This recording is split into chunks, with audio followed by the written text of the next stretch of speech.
नमस्कार प्यारा विद्यार्थी भाइ बहिनीहरू।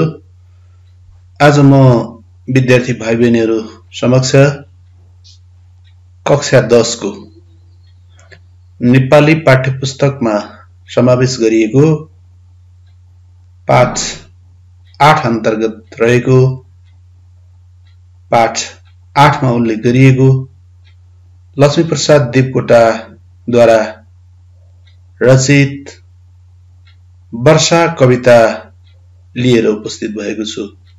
भाइ बहिनीहरू,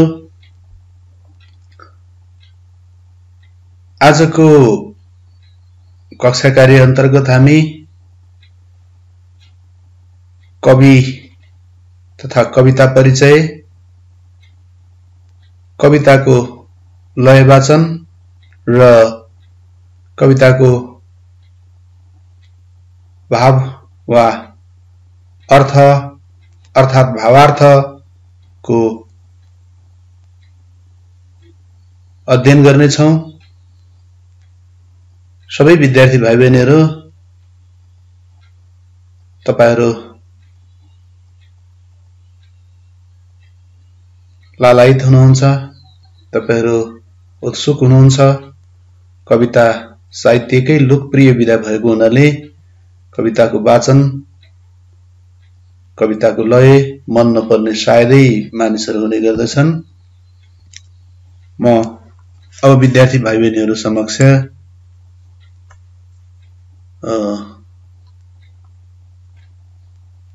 कवि परिचय राख्न गइरहेको छु। भाइ बहिनीहरू, हाम्रो पाठ्यपुस्तकले कृतिकारलाई भन्दा पनि कृतिलाई प्राथमिकता दिएको छ। कृतिकारको परिचय, प्रवृत्ति, विशेषताहरूको अध्ययनले कृतिको भाव र आशय छाया नपरोस्, भाव आशयलाई प्राथमिकता दिनुपर्छ भन्ने मान्यता राखेको छ। तर सामान्यतया विद्यार्थी भाइ बहिनीहरू कक्षा 10 मा अध्ययन गर्ने भएको हुनाले यहाँहरूको सिकाइ मजबुत हुनुपर्छ, पूर्ण हुनुपर्दछ। त्यसैले मैले विद्यार्थी भाइ बहिनीहरू समक्ष सकेसम्म लेखकको परिचय र प्रवृत्तिहरूलाई छोटकरीमा जानकारी गराउने प्रयत्न गरेको छु। विद्यार्थी भाइ बहिनीहरू, यसलाई बोझका रूपमा नलिएर अध्ययन गर्नै पर्ने विषयका रूपमा लिन पनि आग्रह गर्न चाहन्छु। वर्षा कविताका लेखक नेपाली साहित्यका महाकवि लक्ष्मीप्रसाद देवकोटा हुन्। उनको जन्म विक्रम सम्वत 1966 कार्तिक 27 गते काठमाडौँको धोबीधारामा भएको थियो।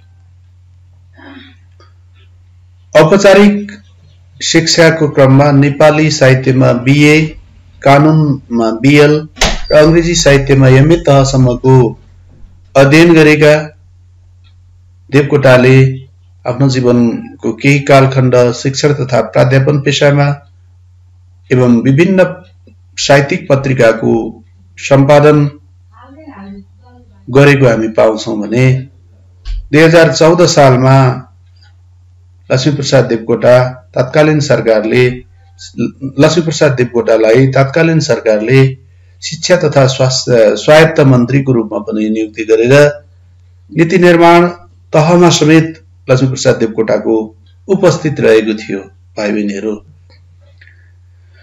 नेपाली साहित्यमा महाकवि लक्ष्मीप्रसाद देवकोटाका अनगिन्ती साहित्यिक कृतिहरू प्रकाशित छन्। भाइ बहिनीहरू, त्यसमध्ये मैले यहाँ केही प्रतिनिधिमूलक कृतिको मात्रै नाम उल्लेख गर्छु। पुतली 2009, भिखारी 2010, सुनको बिहान 2010, जन्मोत्सव र मुटुको थोपा 2015, यी दुवै कृतिहरू 2015 मा रचना भएका हुन्। छहरा विक्रम सम्वत 2016, चिल्लापातहरू 2021, मनोरञ्जन, भावना गाङ्गेय, गाइने जस्ता कविता संग्रहहरू 2024, आकाश बोल्छ र नवरस कविता संग्रह 2025, छाङ्गासँग 2026, लक्ष्मी कविता संग्रह 2033 र लक्ष्मी कृति संग्रह 2040, आदि कविता संग्रहहरू प्रकाशित छन् भने मुना मदन 1992, राजकुमार प्रभाकर 1997, कुञ्जिनी 2002, युद्ध 2015, बसन्ती 2009, महिना 2039 जस्ता खण्डकाव्यहरू देवकोटाद्वारा रचित छन्। यसैगरी विद्यार्थी भाइ बहिनीहरू शाकुन्तल 2002, सुलोचना 2003, महाराणा प्रताप 2024 जस्ता महाकाव्यहरू, लक्ष्मी निबन्ध संग्रह 2002, दाडिमको रुखनेर 2039, 2 वटा निबन्ध संग्रहहरू प्रकाशित भएका छन्। देवकोटाद्वारा 2024 मा चम्पा शीर्षकको उपन्यास लेखिएको छ भने कृषिवाला नाटक 2021 मा संरचित छ। यसैगरी उनका आत्मजीवनी, लक्ष्मी कथा संग्रह 2032 जस्ता चाहिँ कृतिहरू प्रकाशित छन्। उपरोक्त साहित्यिक विधाहरूको मध्यनजर गर्दा लक्ष्मीप्रसाद देवकोटा नेपाली साहित्यका बहुमुखी प्रतिभाका धनी हुन् र उनीमा आँसु कवित्वको सामर्थ्य रहेको कवितामै भनिन्छ। धेरै साहित्यकारहरूले विश्लेषण गर्नुभएको छ, भन्नुभएको छ लक्ष्मीप्रसाद देवकोटा कवितामै कुरा गर्न सक्ने विशिष्ट प्रतिभा हुन् र उनको देहावसान नेपाली भाषा र साहित्यको साधनामा क्रियाशील रहँदै विक्रम सम्वत 2016 साल भाद्र 20 गते पशुपति आर्यघाटमा सदाका लागि लक्ष्मीप्रसाद देवकोटाको जीवनको बत्ती निभ्यो। भाइ बहिनीहरू, आज महाकवि लक्ष्मीप्रसाद देवकोटाको भौतिक उपस्थिति हाम्रो माझमा छैन, तर पनि उहाँले छाडेर गएका बहुमूल्य कृतिहरूले उहाँलाई नेपाली भाषा र साहित्य प्रति अनुराग राख्ने नेपाली साहित्यानुरागीहरूका बीचमा जीवन्त बनाएको छ, युगौं युगसम्म बचाएको छ।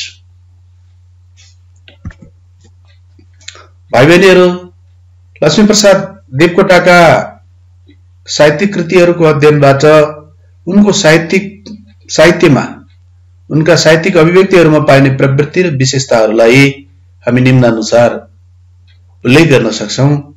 लक्ष्मीप्रसाद देवकोटा नेपाली साहित्यका स्वच्छन्दतावादी धाराका प्रवर्तक कवि हुन्। उनले स्वच्छन्दतावादी भावधाराको सुरुवात आधुनिक नेपाली साहित्यमा गरेका हुन्। त्यसैगरी प्रकृतिको चित्रण, मानवतावादी दृष्टिकोण प्रस्तुत, शान्ति र विश्व बन्धुत्वको भाव व्यक्त गर्नु उनका काव्य विशेषता हुन्, उनका कविताहरूमा पाइने विशेषता हुन्।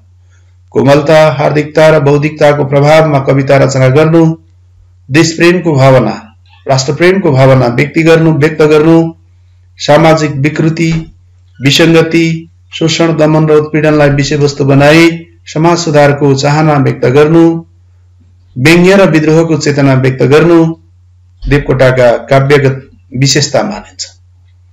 र लक्ष्मीप्रसाद देवकोटा नेपाली साहित्यमा गद्य र पद्य दुवै शैलीमा कविता लेखन गर्ने, छन्दको प्रयोग गर्ने कविका रूपमा नेपाली साहित्यमा परिचित छन्। विद्यार्थी भाइ बहिनीहरू, अब हामी वर्षा कविताको बारेमा जानकारी लिन्छौं। यो कस्तो खालको कविता हो, कुन छन्दमा रचना भएको छ र यस कविताको चाहिँ कुन सन्दर्भ अथवा यस कविताले के विषयवस्तु उठान गरेको छ भन्ने जानकारी लिन्छौं, जसलाई मैले कविताको परिचय भनेको छु, समीक्षा पनि भनेको छु। समीक्षा त क्रमशः तल हुँदै जान्छ। विद्यार्थी भाइ बहिनीहरू, महाकवि लक्ष्मीप्रसाद देवकोटाद्वारा लिखित वर्षा कविता मन्दाक्रान्त छन्दमा रचना भएको छ। यस छन्दमा रचना हुने कविताहरूमा यो छन्दको नियम अनुसार प्रत्येक पाउमा 17 अक्षर हुन्छन्। भाइ बहिनीहरू, 17 वटा सिंगल अक्षर हुन्छन् र प्रत्येक चौथो अक्षर, 10औं अक्षर र 17औं अक्षरमा विश्राम हुन्छ भने 4 पाउको एक श्लोक हुन्छ र यो कविता जम्मा 8 वटा श्लोकमा रचित छ, अर्थात कविता भरि 32 वटा पाउ रहेका छन्। विद्यार्थी भाइ बहिनीहरू, मन्दाक्रान्त छन्दमा गौणको हिसाबले अक्षर संरचनाको हिसाबले मगण, भगण, नगण, तगण, तगण र गुरु गुरु गरेर 17 वटा अक्षर रहेका हुन्छन् विद्यार्थी भाइ बहिनीहरू, जसमा म गण अन्तर्गत पहिला 3 वटा यहाँ यस यस यस उल्लेख गरिएको छ। यसलाई गुरु मात्रा र आईलाई लघु मात्रा, छोटो उच्चारण हुनेलाई लघु र लामो उच्चारण हुने अलिकति लामो उच्चारण हुनेलाई गुरु मानिन्छ विद्यार्थी भाइ बहिनीहरू। यसमा चाहिँ पहिलो अक्षरमा 3टा गुरु उच्चारण हुने अक्षरहरू रहेका हुन्छन्, जुन कविता वाचन गर्दा यहाँहरूलाई म भन्नेछु। भगण, नगण, अनि भगणमा गुरु लघु लघु, नगण अन्तर्गत लघु लघु लघु, तगण अन्तर्गत गुरु गुरु लघु, तगण अन्तर्गत लघु लघु गुरु गुरु लघु र गुरु गुरु गरेर 17 अक्षर रहेका हुन्छन्। यस कवितामा कविले ऋतुहरूमध्ये असार साउन अथवा साउन भाद्रमा पर्ने वर्षा ऋतुको आगमन, वर्षा ऋतुको प्रकृति, वर्षा ऋतुसँग मानव जीवन तथा प्रकृतिको सम्बन्ध, वर्षा ऋतुको आगमनले मानव जीवन, प्राणी तथा वनस्पतिमा पर्ने सकारात्मक प्रभावको महत्त्व वर्णन गर्ने सन्दर्भमा यो कविताको रचना भएको छ। अर्थात् विद्यार्थी भाइ बहिनीहरू, वर्षा ऋतुको महत्त्वमा केन्द्रित रहेर यो कविता रचना भएको छ। साथै यो प्रकृति प्रधान कविता पनि हो भाइ बहिनीहरू, जसमा कविले प्रकृतिलाई मानवीकरण गर्नुभएको छ। कतिपय प्राकृतिक स्वरूपलाई, प्राकृतिक अवस्थालाई मानवीय भावमा प्रस्तुत गर्नुभएको छ। यसरी प्रकृतिलाई मानवीय भावमा प्रस्तुत गरेर लेखिएका कविताहरूलाई प्रकृतिको लेख्ने शैलीलाई प्रकृतिको मानवीकरण भन्ने पनि गरिन्छ। फेरि म विद्यार्थी भाइ बहिनीहरूलाई भनौं, प्रकृतिका विभिन्न अवस्थाहरूलाई मानवीय भाव, मानवीय क्रियाकलापसँग उतार गरेर लेखिएका, जोडेर लेखिएका, मानवीय क्रियाकलापसँग तुलना गरेर लेखिएका, मानवीय क्रियाकलापको रूपमा प्रस्तुत गरिएको कविताहरू, त्यो शैली प्रकृतिको मानवीकरणको शैली हो र यो प्रकृति प्रधान कविता हो। धन्यवाद विद्यार्थी भाइ बहिनीहरू। मैले विद्यार्थी भाइ बहिनीहरूलाई यो कविताको परिचय, सामान्य परिचय दिए। अब विद्यार्थी भाइ बहिनीहरू कविता पहिला वाचन गरौँ। विद्यार्थी भाइ बहिनीहरू, मैले अघि नै यो कविता मन्दाक्रान्ता छन्दमा लेखिएको छ। यसका हरेक हरफहरूमा 17 वटा अक्षर रहेका हुन्छन्। त्यसको चौथो, 10औं र 17औं अक्षरमा विश्राम लिइन्छ भनेको छु। विद्यार्थी भाइ बहिनीहरूले कवितामा ध्यान दिएर राम्रोसँग सुन्नुहोला। मन्दाक्रान्ता छन्दको लक्षण, यसको विशेषता, मन्द गतिमा सुरु भएर आक्रान्त हुँदै जानु, अर्थात् गति बढ्दै जानु, लयको स्वर आवाज बढ्दै जानु। विद्यार्थी भाइ बहिनीहरू, यसलाई म सँगसँगै म नमुना वाचन गर्नेछु। विद्यार्थी भाइ बहिनीहरूले अनुकरण वाचन गर्न प्रयत्न गर्नुहोला। पक्कै पनि विद्यार्थी भाइ बहिनीहरूको हातमा पाठ्यपुस्तक छ। पाठ्यपुस्तक भएन भने पनि यो अडियो रेकर्डलाई सेभ गरेर राखेर विद्यार्थी भाइ बहिनीहरूसँग जतिखेर पाठ्यपुस्तक हातमा पर्छ त्यतिखेर यसको सस्वर वाचनको प्रयत्न गर्नुहोला। विद्यार्थी भाइ बहिनीहरू, आज विद्यार्थी भाइ बहिनीहरूलाई लगेका कविताहरू वाचन गर्न हाम्रो वाचन कला विकास नभइसकेको हुनाले विद्यार्थी भाइ बहिनीहरू क्रमशः वाचन कलाको विकासमा क्रियाशील हुनुभएको हुनाले यहाँलाई केही असिलो लाग्न सक्छ। मैले वाचन गरेको त मिल्दैन भनेर थक लाग्न सक्छ, अप्ठ्यारो महसुस गर्न सक्नुहुन्छ, लजाउनुहुन्छ। तर यसरी अप्ठ्यारो महसुस गर्नु पर्दैन विद्यार्थी भाइ बहिनीहरू। ल विद्यार्थी भाइ बहिनीहरू, आउनुहोस् कविता वाचन गरौँ। आइन वर्षा हरर चढी वायु पंखी विमान, पाङ्रा घरसी शिखर गरजी थर्कियो आसमान। झिल्की झिल्का अचल मुख भू त्रासले नील गाडा चुली नगिन प्रकृति कलिलिन देखिँदै दूर टाढा चुली नागिन प्रकृति कलिलिन देखिँदै दूर टाढा। भाइ बहिनीहरूलाई मैले चौथो, दशौं र 17औं अक्षरमा विश्राम हुन्छ भनेको थिएँ। सायद विद्यार्थी भाइ बहिनीहरूले महसुस गर्नुभयो होला। आइन वर्षा चौथो अक्षर छ, हररर चढी यो 10औं अक्षर हो। वायु पंखी विमान यस्तो 17औं अक्षरमा छ र विश्रामको कुरा। अब दोस्रो श्लोकमा जाउँ विद्यार्थी भाइ बहिनीहरू। फर फर पार्छिन् चदर हलुका लत्रिदो मेघ होइन लाखौं मोती लुङ्गन पहिरी चित्त बुझ्ने हुँदैन पुल्टो झोली रतन निधिका स्नेहले मुस्कुराइन् एउटा मोती लुङ्ग चुडिन गई शैलमा झरझराइन् एउटा मोती लुङ्ग चुडिन गई शैलमा झरझराइन्।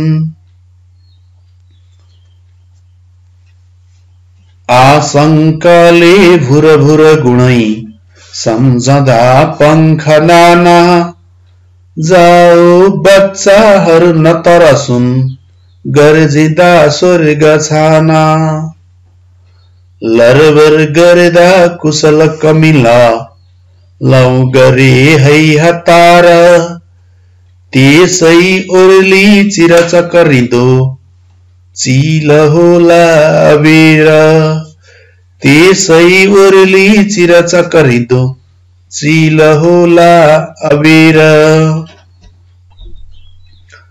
धुली खोला सलिल बरसी सान जस्तो अटुट पाई प्राणी अमृत लहरी फस्टिने छन् अछुट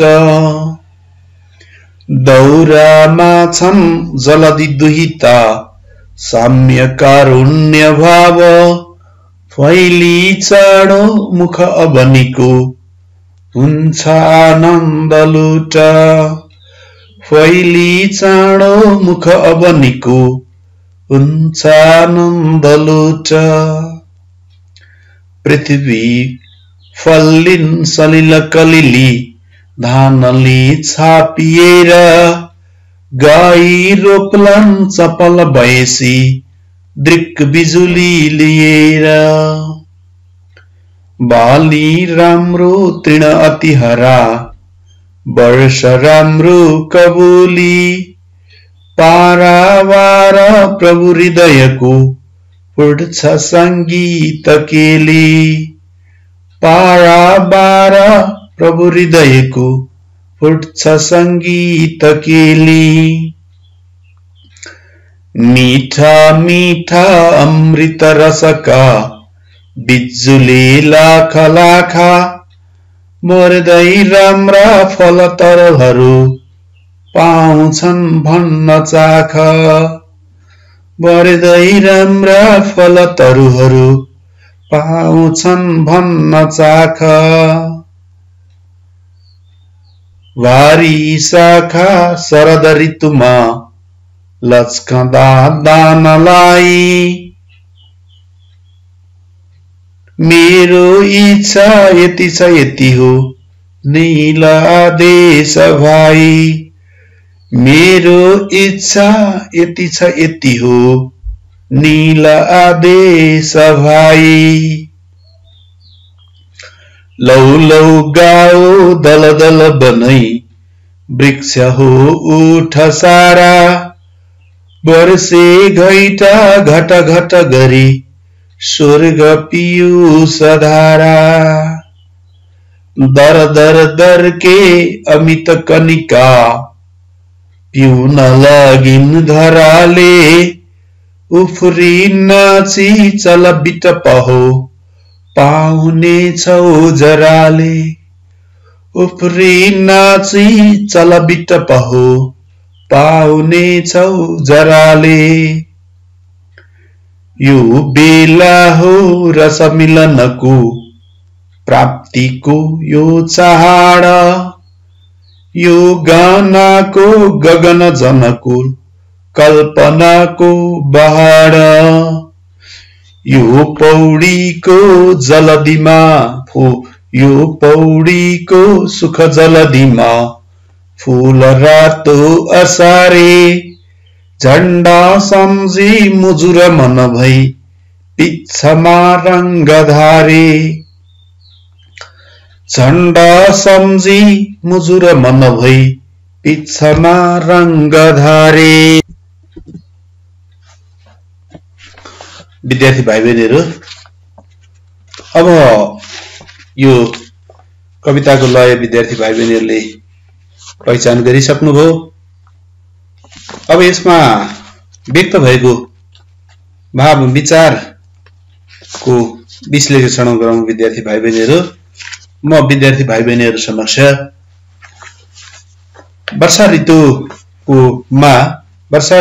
वर्षा कविता मार्फत व्यक्त भएको भाव वा विचार को व्याख्या विवेचना विश्लेषण गर्ने तर्फ विद्यार्थी भाइ बहिनीहरुको ध्यान आकर्षण गराउन चाहन्छु। विद्यार्थी भाइ बहिनीहरु, पहिलो श्लोक यस्तो छ। आइन वर्षा हरर चढी वायु पंखी विमान पाङ्रा घरसी शिखर गरजी थर्कियो आसमान झिल्के झिल्का अचल मुख भू त्रासले नील गाडा चुली नागिन प्रकृति कलिलिन देखिँदै दूर टाढा। भाइ बहिनीहरु, वर्षाको आगमन यस्तो तीव्र वेगले मानौ वायु पंखी वायु जस्तै वायुको वेगमा चल्ने विमानमा चढेर वर्षा ऋतुको आगमन भएको छ। शिखर गर्जेका छन्।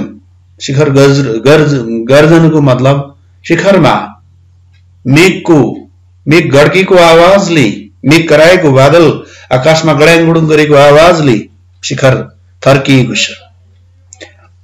आकाश गडगडाएर धुमधाम सहित तीव्र वेगमा वर्षाको आगमन हुने गर्दछ। झिल्का झिल्का झिल्के झिल्का अचल मुख भू त्रासले नील गाडा चुली नागिन प्रकृति कलिलिन देखिँदै दूर टाढा। जब बिजुली चम्कदै गडाङगुडुङ गरेर अगुल्टाका झिल्का जस्ता झिल्का फ्याँक्दै गडाङगुडुङ गर्दै वर्षातको आगमन हुन्छ। यसले पृथ्वी पनि कलिलो देखिन्छ। सबैमा अब केही हुने हो कि भन्ने डर, भय, त्रास, आतंक पनि हुने गर्दछ। विद्यार्थी भाइ बहिनीहरु, बिजुली चम्कन थालेपछि सबै मानिसमा एक किसिमको, जसलाई हामी चट्याङ पर्नु पनि भन्छौं, भय उत्पन्न हुन्छ। टाढा बिजुली चम्किएको देख्दा पनि मानिस तथा पशुपन्छीहरू तर्सने गर्दछ। र यसरी वर्षाको आगमन हेर्दाखेरि सबै त्रासले नीला देखिएका छन्। पृथ्वी नै कलिलो देखिएको छ। पृथ्वी कलिलो भएको जस्तो महसुस हुन्छ। विद्यार्थी भाइ बहिनीहरु, अब दोस्रो श्लोकमा हेरौं। फर फर पार्छिन् चदर हलुका लत्रिदो मेघ होइन लाखौं मोती लुङ्गन पहिरी चित्त बुझ्ने हुँदैन। उल्टो झोली रतन निधिका स्नेहले मुस्कुराइन् एउटा मोती लुङ्ग चुडिन गई शैलमा झरझराइन्। यहाँ कविले बादललाई, पछ्यौरा बादल आकाशमा हावाको वेगसँगै उडेको बादललाई पछ्यौराका रूपमा, ओढ्नेका रूपमा, च्यादरको रूपमा प्रस्तुत गर्दै यो चान्सुने मेघ होइन, असामान्य अवस्थामा बादल आएको छ, जसमा लाखौं मोतीलुङ मोतीका दानाका रूपमा पानीका थोपालाई परिभाषित गर्दै पानीका थोपालाई मोतीका लुङ, मोतीका दाना, मोतीको हारको संज्ञा दिँदै त्यो बादलमा लाखौं मोतीलुङहरू उनिएका छन्, मोतीका दानाहरू त्यसमा जडित छन्। अनि पुल्टो झोली रतन निधिका स्नेहले मुस्कुराइन्, एउटा मोती लुङ चुनन गई शैलमा झरझराइन्। अब त्यो बादलबाट मोतीका दाना रूपी जमेको पानी त्यहाँबाट चुडिएर झर्दै पहाडमा अब पानी बर्सन थाल्यो र यसरी जमेको पानी मोती जस्तै, मोतीको दाना जस्तै पानी वायुमण्डलमा रहेको तापक्रमको कारणले पग्लिएर पानीको रूपमा पृथ्वीमा झर्छ। भाइ बहिनीहरू, यसरी तीव्र वेगमा चलेको हावासँगै बादल रूपी पछ्यौरालाई फरफर पार्दै झण्डा फहराए जस्तै विशाल बादल, त्यो विशाल बादलमा पानीका चाहिँ कणहरू, पानीका थोपाहरू मोतीका दाना जस्तै पानीका थोपाको माला उनेर मुस्कुराउँदै त्यो रतन निधि, त्यो अमूल्य रत्न रूपी मोतीको थुङ्गा, मोतीको दाना, पानीको चाहिँ थोपाहरू चुडिएर त्यो पग्लदै पानीको रूपमा वर्षा हुने कुरा कविले कवितामा दोस्रो श्लोकमा व्यक्त गर्नुभएको छ। विद्यार्थी भाइ बहिनीहरू, अब तेस्रो श्लोकमा जब यसरी धुमधामसँग वर्षाको आगमन हुन थाल्दछ, मेघ कराउन थाल्दछ, हावा चल्दछ, तीव्र वेगले हावा चल्दछ, चट्याङ पर्न थाल्दछ, त्यसपछि अब यसले प्राणी अथवा वनस्पति, मान्छे तथा पन्छीहरूमा समेत प्रभाव पर्ने कुरा कविले बताउँदै भन्नुभएको छ। आशंकाले भुर भुर गुणै सम्झिँदा पंख नाना, जाऊ बच्चाहरू न तरसुन् गर्जिँदा स्वर्ग छाना, लरबर गर्दा कुशल कमिला लौ गरे है हतार, त्यसै उर्ली चिरचकरिदो चिल होला वीर। कविले चाराको खोजीमा देश देशावर डुलेका पन्छीहरूलाई सम्बोधन गर्दै अब तिम्रा बचेराहरू गुणमा डराउन सक्छन्, तर्सन सक्छन्, त्यसैलाई उनीहरूलाई सहारा दिन, पानीबाट बचाउन गुणमा फर्कन आह्वान गरेका छन्। जाऊ बच्चाहरू न तरसुन् गर्जिँदा स्वर्ग छन्। आकाशमा गडगडाउँदा, बादल गड्किन गुडगुडाउँदा, मेघ कराउँदा बच्चाहरू तर्सन सक्छन्, त्यसैले पन्छीहरू गएर उनीहरूलाई सहारा देऊ। अनि जमिनमा ताती लाएर हिँड्ने, लरबर लरबर गरेर अल्मलिँदै आफ्नो गन्तव्यको यात्रा गरेका कमिलाहरू भने हतार हतार तिमी यात्रामा लाग, आफ्नो यात्रा पूरा गर, नत्र फेरि बर्सातले बगाउन सक्छ, तिमीहरूमाथि विपत्ति आइलाग्न सक्छ। दयाको भावले कविले आह्वान गरेका छन्। त्यसै उर्ली चिरचकरिदो चिल होला वीर। कविले आकाशको माथि उचाइमा गोल घेरामा चाहिँ नाच्दै घुम्दै गरेको चिललाई पनि, हामी कहिलेकाहीँ आकाशमा चिल फनाउन नाचेको देख्छौं विद्यार्थी भाइ बहिनीहरू, हो त्यो चिललाई पनि सम्बोधन गर्दै नाचेर नबस्न, गोल चक्करमा नाचिरहेको चिललाई पनि हतार हतार ओर्लिएर आफ्नो गुणसम्म पुग्न आह्वान गर्नुभएको छ। यसरी बर्खा ऋतुले, बर्खाको आगमनले ल्याउने सम्भावित विपत्तिलाई पनि कविले मध्यनजर गरेर प्राणीहरूलाई सजग गराउने, सतर्क गराउने भाव वा आशय यो पंक्तिमा व्यक्त गर्नुभएको छ। विद्यार्थी भाइ बहिनीहरू, चौथो श्लोकमा कवि भन्नुहुन्छ, धुली खोला सलिल बरसी सान जस्तो अटुट, पाई प्राणी अमृत लहरी फस्टने छन् अछुट, दौरामा छन् जलदि दुहित साम्य कारुण्य भाव, फैली चाँडो मुख अवनीको हुन्छ आनन्द लुट। वर्षाको आगमनले सारा खोलाको पानी धमिलो छ, धमिलो पानीले खोला नालाहरू भरिएका छन्, भरिएका छन्। मैलो पानी बगाएर धमिलो पानी बगाएर धमिलो पानीको बहावले खोला भरिएको छ। र यो वर्षाको पानीले, यस्तो अमृत तुल्य वर्षाले सारा प्राणीहरू फस्टाउनेछन्, मक्क पर्नेछन्, उनीहरूको जीवनमा परिवर्तन आउनेछ।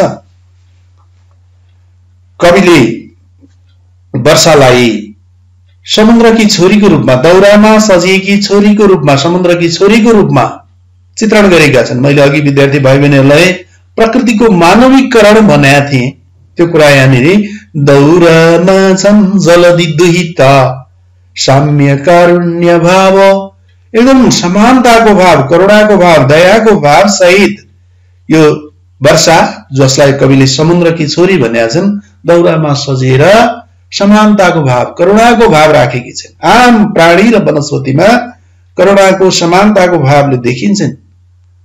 फैली चाँडो मुख अविनको हुन्छ आनन्द लुट।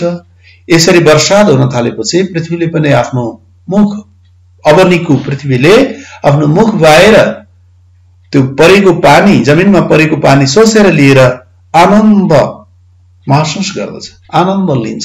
यसरी चौथो श्लोक पुरा भएको छ विद्यार्थी भाइ बहिनीहरू। अब पाँचौं श्लोकमा कविले पृथ्वी फल्लिन सलिल कलिली धनले छापिएर गाई रोप्लान् चपल भएसी दृक बिजुली लिएर बाली राम्रो तृण अति हरा वर्ष राम्रो कबुली पारावार प्रभु हृदयको फुट्छ संगीत केली। अब विद्यार्थी भाइ बहिनीहरू, जब यसरी वर्षा हुन्छ त्यसपछि पृथ्वी जताततै कलिलो देख्न थाल्दछ, धानले छापिएर। वर्षा ऋतु हाम्रो यो असार साउनको समय भनेको असारमा हामी धान रोप्ने समय पनि हो, बाली लगाउने समय हो। वर्षा राम्रो भयो भने किसानहरू एकदम मग्न भएर आफ्नो खेतबारीमा कार्यमा व्यस्त हुन्छन्। यो बाली लगाउने समय भएको हुनाले कलिलो बाली जताततै पृथ्वी बाली धानले, खेतहरूमा धानले, मकैले ढाकिने गर्दछ भने, अब कलिलो देखिने गर्दछ भने धान रोप्न तल्लीन रहेका, धान रोप्न क्रियाशील रहेका ती चञ्चले भएका युवतीहरू, अत्यन्तै चपल भएपछि चञ्चले उमेरका किशोर अवस्थामा भएपछि युवतीहरू, चञ्चले युवतीहरू चम्किला आँखा सहित खुसी र उमङ्गले गीत गाउँदै धान रोप्ने गर्दछन्, धान रोप्न व्यस्त हुने गर्दछन्। बाली राम्रो तृण अति हरा वर्ष राम्रो कबुली पारावारा प्रभु हृदयको फुट्छ संगीत केली। अब यस्तो दृश्य, यो वर्षा समयमा वर्षा भएको कारणले विभिन्न खाद्यान्न बालीहरू राम्रो देखेर, खाद्यान्न बालीहरूको चाहिँ सप्रिएको अवस्था देखेर, लहलहाएको अवस्था देखेर समुद्र रूपी पारावार, समुद्र रूपी युवक प्रभु हृदयको, समुद्र रूपी युवकको मनमा संगीतमय भाव उत्पन्न हुन्छ, आनन्दले मग्न हुन्छ। जब जब हामी मनमा आनन्द महसुस गर्छौं त्यसपछि संगीत, गीत हाम्रो हृदयमा स्फुरण हुन्छ। भाइ बहिनीहरू, आनन्दको वर्षा हुन्छ। यहाँ पनि समुद्र रूपी युवकको हृदयमा आनन्दको वर्षात हुने भाव यो पाँचौं श्लोकमा व्यक्त गरिएको छ। विद्यार्थी भाइ बहिनीहरू, छैटौं श्लोकमा कवि यसरी भन्नुहुन्छ, मीठा मीठा अमृत रसका बिजुली लाख लाख भर्दै राम्रा फलतरुहरू पाउँछन् भन्न चाख भारी शाखा शरद ऋतुमा लस्कँदा दानलाई मेरो इच्छा यति छ यति हो नील आदेश भाइ। अब वर्षा ऋतुमा लागेका फलहरू, विभिन्न बोट बिरुवाहरूमा फलहरू लाग्ने गर्दछन्।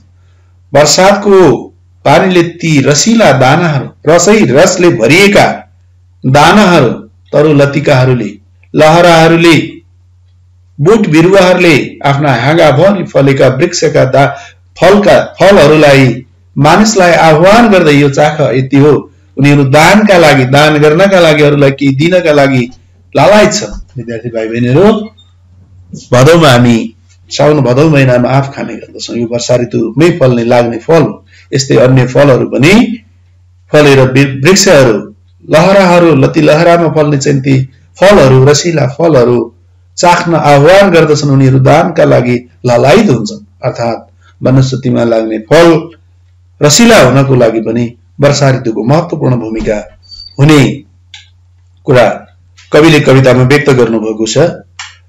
अब कवि 7औं श्लोकमा आह्वान गर्नुहुन्छ, लौ लौ गाओ दल दल बनै वृक्ष हो उठ सारा, वर्षे घैटा घट घट गरी स्वर्ग पीयूष धारा, दर दर दर के अमित कनिका पिउन लागिन् धराले, उफ्री नाची चल बिटप हो पाउने छौ जराले।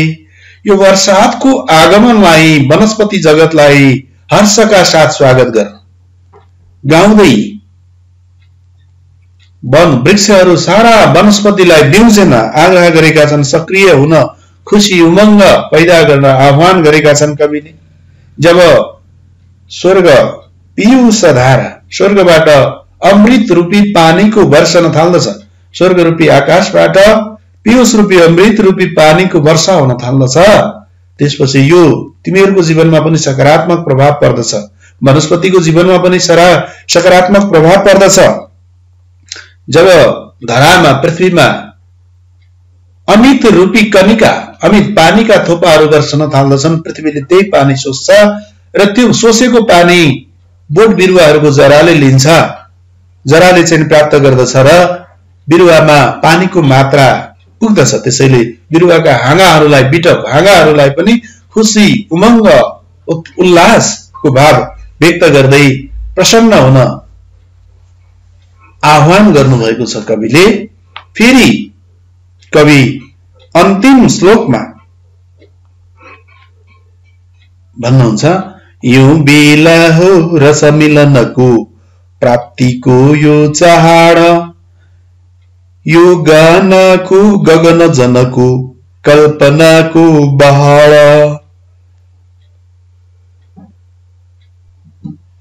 यो पौडीको सुख जलदिमा फूल रातो असाळे, झण्डा सम्झी मुजुर मन भई पिच्छमा रंगधारी। वर्षा ऋतुलाई भाइ बहिनीहरू कविले रस मिलनको समय, रस मिलनको समय भन्नुभएको छ। किन भन्नुभएको भने यो जब स्वर्ग रूपी आकाशबाट अमित कनिका वर्षन थाल्दछन्, त्यो पानीको, त्यो वर्षाको आगमनले पृथ्वीमा पोखिएका विभिन्न बीजहरू अंकुराउन थाल्दछन्। त्यसबाट एउटा नयाँ बिरुवाको अंकुरण हुन्छ। त्यसैले यसलाई रस मिलनको समय हो। यो बाली नाली बोट बिरुवाहरू उम्रिने, उमार्ने बिरुवाहरू उमार्ने समय हो, उम्रने समय हो, रस मिलनको समय भनियो। र यसरी वर्षाको आगमनले समयमै बाली नाली लगाउन पाउँदा, मौलाएका लहलाएका बालीहरू देख्दा किसानहरू कल्पनामा रमाउन थाल्दछन्। उनीहरू यसपटक राम्रो खाद्यान्न उत्पादन हुन्छ, यो खाद्यान्नबाट आफ्नो परिवार पालेर यसबाट उब्रिएको अन्न अनाज बेचेर विभिन्न कार्य गर्ने सपना देख्न थाल्दछन्, कल्पनामा रमाउन थाल्दछन्। त्यसैले वर्षालाई कल्पनाको बाढ, यो जनको मानिसहरूको कल्पनामा रमाउने, कल्पनाको बाढी आउने समयका रूपमा कविले परिभाषित गर्नुभएको छ। र मानिस सुखको जलधिमा, आनन्दमा, सुख सागरमा, सुख समुद्रमा पौडदै असारमा फुल्ने असारे फूल भाइ बहिनीहरूले देख्नु भएको छ। त्यसको अनुपम सौन्दर्य सिर्जना गर्दछ। असारे फूलले अनुपम सौन्दर्य सिर्जना गर्छ विद्यार्थी भाइ बहिनीहरू प्रकृतिमा। मानिस त्यस्तै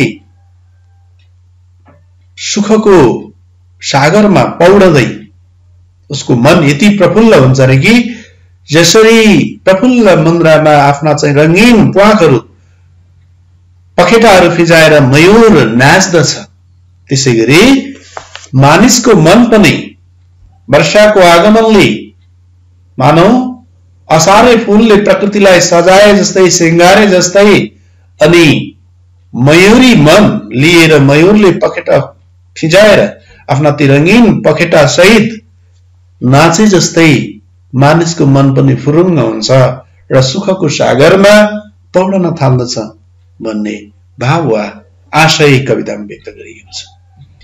अतः विद्यार्थी भाइ बहिनीहरू, कवि देवकोटाले लेखेको प्रकृति प्रधान कविता वर्षा कवितामा वर्षा ऋतुको आगमनले सारा पृथ्वीको, सारा प्रकृतिको स्वरूपमा परिवर्तन आउने, मानव जातिको क्रियाशीलता बढ्ने, बाली नाली लगाउन व्यस्त रहने र सप्रिएका बालीहरूलाई हेरेर, आफूले लगाएका बोट बिरुवाहरूलाई हेरेर, लहलहेका बाली अन्न अनाजका बोट बिरुवाहरूलाई हेरेर कल्पनामा, आनन्दमा, सुख समुद्रमा चाहिँ खुशी र उमङ्गले तौडने समयका रूपमा वर्षा ऋतुलाई कवितामा व्याख्या गरिएको छ। भाइ बहिनीहरू, प्यारा विद्यार्थी भाइ बहिनीहरू, मैले वर्षा